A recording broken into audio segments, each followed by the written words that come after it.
Σε δοχείο ρίχνουμε μικρή ποσότητα διαλύματος καυστικού νατρίου. Προσθέτουμε μερικές σταγόνες διαλύματος φαινολοφθαλεΐνης και παρατηρούμε ότι αλλάζει το χρώμα σε κόκκινο, απόδειξη της ύπαρξης βάσης.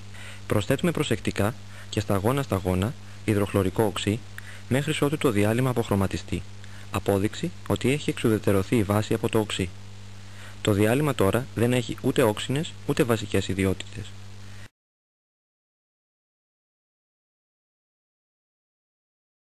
Στη συνέχεια ανάβουμε το λίχνο και θερμαίνουμε μέχρι ότου εξατμιστεί πλήρως το νερό.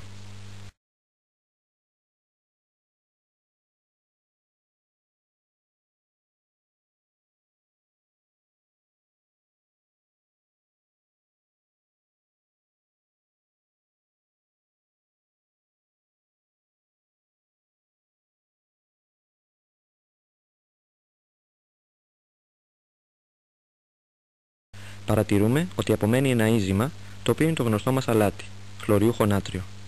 Αποδεικνύεται έτσι ότι βάση και οξύ δίνει αλάτι και νερό.